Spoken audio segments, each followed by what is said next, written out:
Hello everyone, today we are discussing about stomach.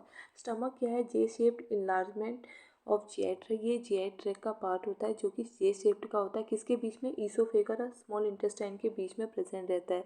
अब stomach क्या है? एक मिक्सिंग चैम्बर है जिसका काम क्या है? स्टोर करना, लार्ज अमाउंट में फूड को स्टोर करने का. टेम्परेरी, बट ये टेम्परेरी बेसिस पे स्टोर करता है.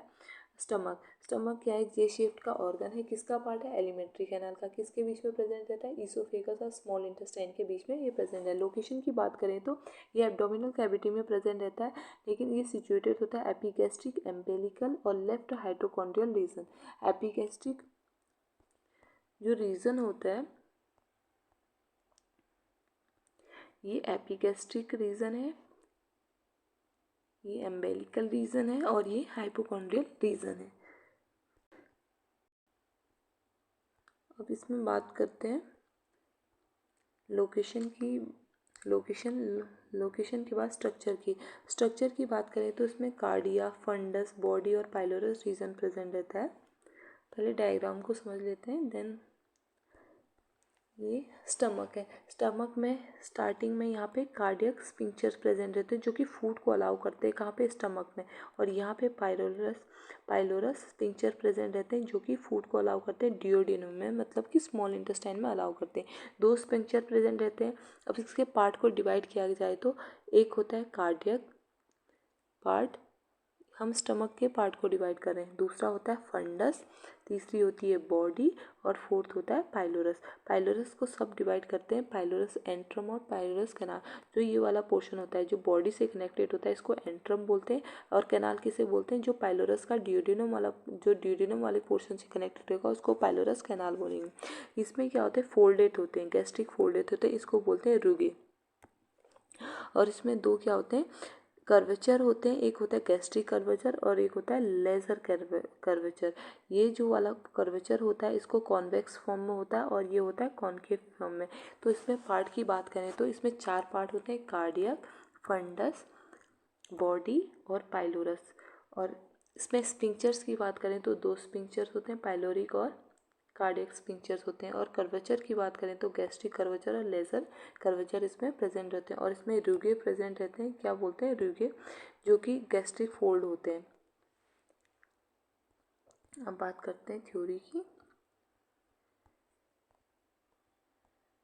स्टमक में स्ट्रक्चर कार्डियक, जो कार्डिया पोर्शन होता है वो स्टमक के सुपीरियर वाला पोर्शन होता है. फंडस की बात करें तो ये भी सुपीरियर वाला पोर्शन, लेकिन कार्डिया के लेफ्ट साइड में प्रेजेंट रहता है. बॉडी क्या होता है? सबसे लार्जेस्ट पोर्शन होता है. और पाइलोरस जो होता है वो ड्यूडेनम से कनेक्ट होता है, जिसमें 2 पार्ट होते हैं, पाइलोरिक एंट्रम और पाइलोरिक कैनाल में. पाइलोरिक एंट्रम जो होता है कनेक्टेड होता है बॉडी, जो स्टमक का बॉडी वाला पोर्शन होता है उससे, और पाइलोरिक कैनाल होता है डियोडिनम से. कर्वेचर की बात करें तो ग्रेटर कर्वेचर और लेसर कर्वेचर होते हैं, जो कि कॉन्वेक्स फॉर्म में होता है ग्रेटर कर्वेचर, और ये कॉन्केव के फॉर्म में होता है. अब इसमें स्पिंक्चर्स की बात करें तो 2 होते हैं, कार्डियक स्पिंक्चर और पाइलोरिक स्पिंक्चर. कार्डियक स्पिंक्चर जो होता है इसोफेगस से फूड को अलाउ करता है. कहाँ पे? स्टमक में, उसको बोलते हैं कार्डियक स्पिंक्चर. पाइलोरिक क्या करता है?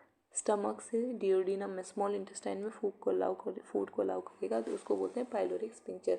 गैस्ट्रिक फोल्ड की बात करें जिसे रुगे बोलते हैं, ये क्या होते हैं? प्रेजेंट होती हैं कहाँ पे? म्यूकोसा जो लाइन होती है जो कि रिंकल्स फॉर्म में प्रेजेंट रहती हैं.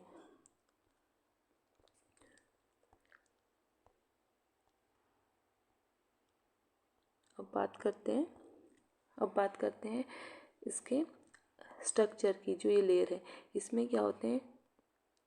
सबसे 4 मोस्ट लेयर होती हैं. एक होती है, ये पूरा पोर्शन होता है म्यूकोसल लेयर, ये एक लेयर है.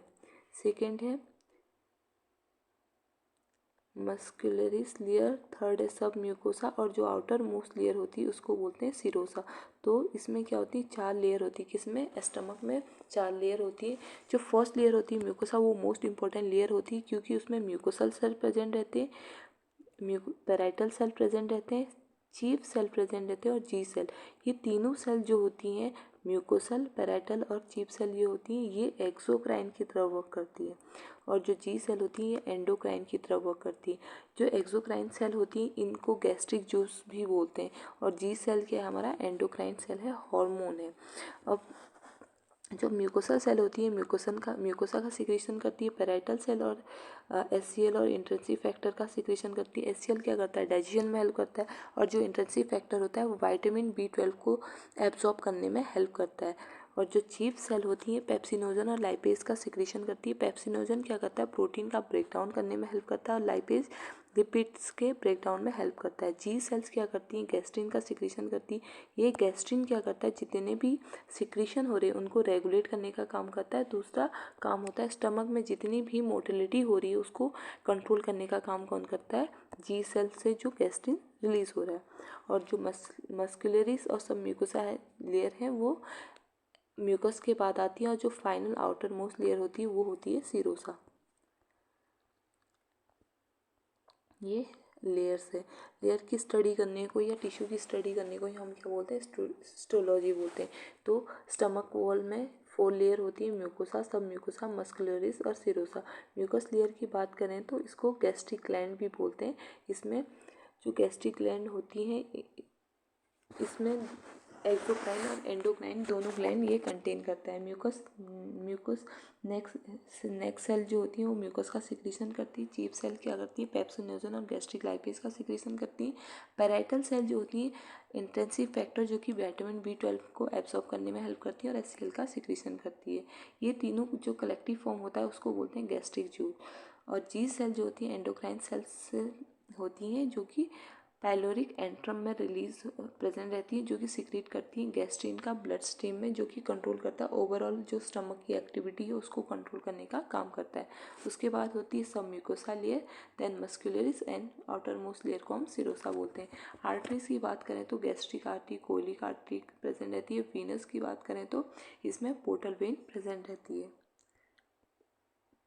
अब इसके फंक्शन की बात करें तो फंक्शन क्या होता है स्टमक का, टेम्परेरी स्टोरेज के लिए, मैकेनिकल ब्रेकडाउन के लिए, केमिकल डाइजेशन के लिए प्रेजेंट होता है। इंट्रिंसिक फैक्टर का प्रोडक्शन करता है, इसोफेगस से फूड को रिसीव करता है। गैस्ट्रिक जूस, जब हमारा फूड बोलस क्या होता है, जब खाने के साथ जो फूड का ब्रेकडाउन हो उसको सलाइवा मिक्स हो जाता है तो उसको बोलस बोलते हैं। जब फूड के साथ गैस्ट्रिक जूस मिक्स हो जाता है तो उसको बोलते हैं काइम। और स्टमक में हमेशा पेरिस्टालिसिस मूवमेंट होता है, जो कि वहाँ पे स्मूथ मसल्स प्रेजेंट होती है, वो पेरिस्टालिसिस मूवमेंट करती है। और ये यहाँ पे लिमिटेड एब्जॉर्प्शन है, कुछ परसेंट हमारा फूड एब्जॉर्ब हो जाता है कहाँ पे, ब्लड स्ट्रीम में, और ये रिजर्वोयर की तरफ वर्क करता है। और इसमें जो एंजाइम होते हैं पेप्सिनोजन, ये क्या करते हैं, प्रोटीन के डाइजेशन में भी ये हेल्प करती है।